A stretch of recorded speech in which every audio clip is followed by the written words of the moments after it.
Welcome back to Caldwell County Health Today. I'm with Jake. He's our environmental health specialist, and today I'm going to be asking him a couple of questions about what he does and what his background and what he has to offer to the community of Caldwell County.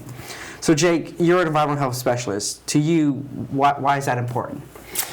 So environmental health, I kind of came into this job not really understanding what environmental health was. My undergrad degree is in public health, and environmental health and public health are almost one and the same. Environmental health is a division or a subset of public health, and when people think about environmental health, at least when before I started this job, in my mind, environmental health was all about protecting the environment, which is great.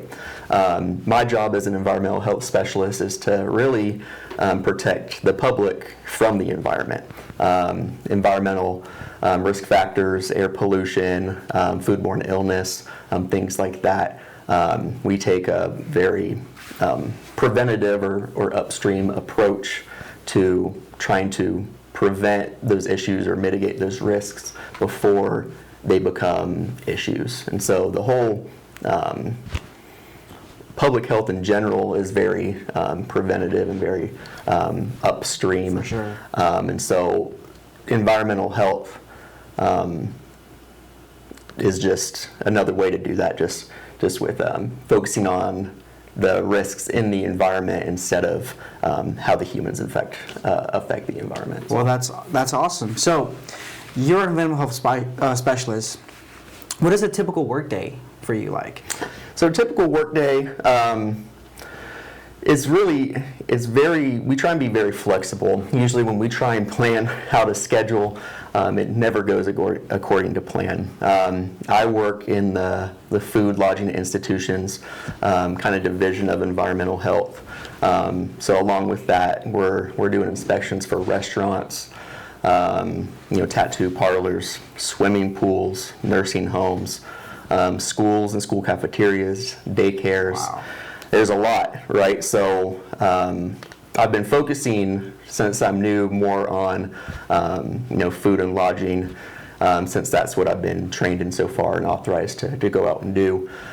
So usually we try and get anywhere from 2 to 3 inspections done a day with some other activities mixed in. It can be extremely busy. It can be extremely, you have no idea really what's going to go on. You could have something planned and then get a call that someone has a complaint about something, or like when the power goes out. We've had some storms recently where the power's gone out, and check up on the restaurants in the affected area to make sure their food is staying safe, they're following proper procedures and stuff like that. So we try and set tentative plans and goals, but we try and be flexible as well. That's awesome. That sounds like a really, really cool job to have. So you mentioned restaurant, right? You do inspections for restaurants. So let's say I go to a restaurant and they have an inspection grade of 100. What does that mean? So a 100 is the highest score that a restaurant establishment can get. It used to be, I believe, like 102 or 104. You used to be able to get over 100. That's not the case anymore. So 100 is the highest score that you can get. The way those grades work is they're based off of violations. When we go and do an inspection, we're doing risk-based inspections. And so we look for 5 risk factors when we're doing these inspections. The first one, in no particular order really, are our cooking temperatures. Are we cooking our chicken to 165 degrees? Are we cooking our food fully, completely, and properly? Our hot and cold holding temperatures. Are we keeping our hot food hot above 135 degrees? Are we keeping our food that's supposed to be cold below 41 degrees? We're looking at employee hygiene. We're looking at contaminated equipment. Are we sanitizing our dishes properly? Are we washing them as often as we should? And then we're looking at where people source their food from.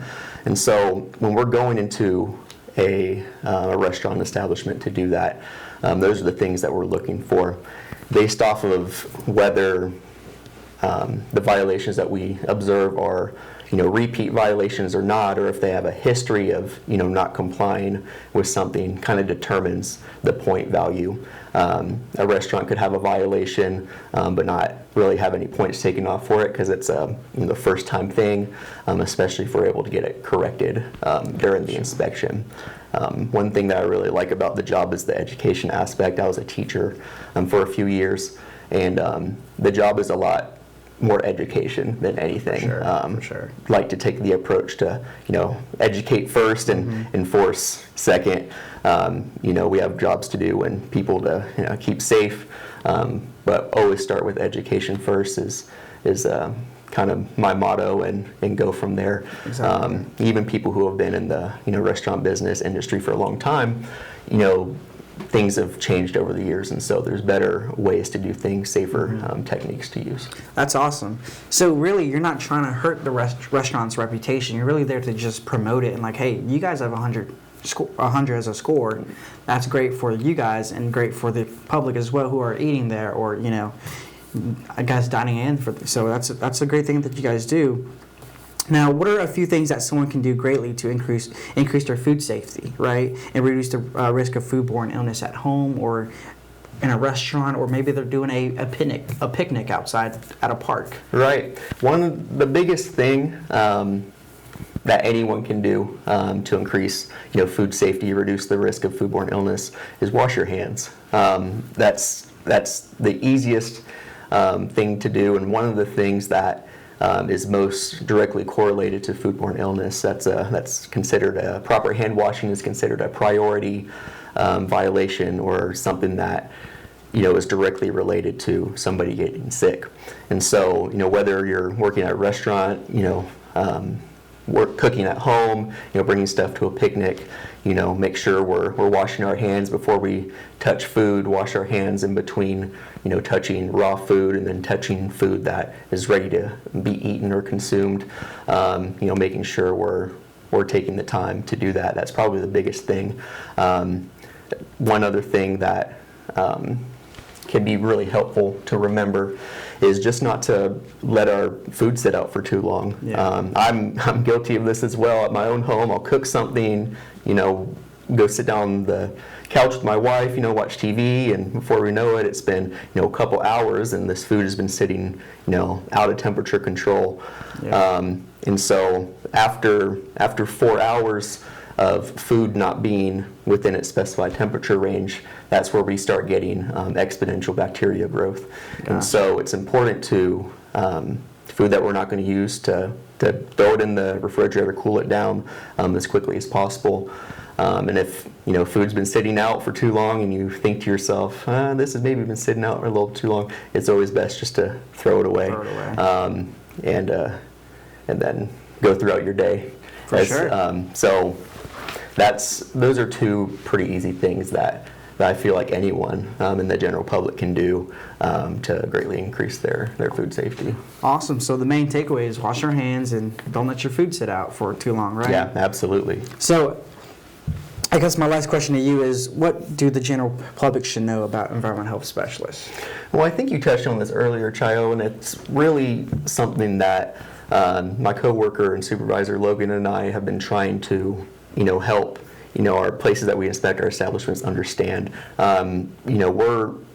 We're not scary, I don't think I'm a scary looking person, and we're here, like you said, to help that restaurant so they can have the best business that they can have. Yeah. We are definitely on their side and have their best interests in mind. We're not going out there looking for places to shut down. That's something we get asked all the time, jokingly. Yeah. But who are you shutting down today? And that is not what we want. Yeah. That's bad for business for them. It's bad for business for the county. For sure. And so we're there to promote those places. Yeah. Safely. And so we always try and let the operators know, hey, we're definitely on your side here. We act as a shield between you and if somebody has a complaint. If we have our inspections, our most recent inspections, we can go and look and see where the problem occurred, make sure we can fix it. And so we're here to help and always to reach out. I urge, anyone who, works at a restaurant, works at nursing home, works at a public swimming pool, any of those places, if they have any questions, to always call and reach out. We love to educate, and we love to see places grow and get better over time. We can always, even if a restaurant doesn't have the best grade that they want, as long as they're trying and putting forth the effort and they care, we can work with that. And it's really rewarding to see progress over time. And so we're here to help. We're here to help you guys have the best business that you can. We just want to make sure that we're doing that safely.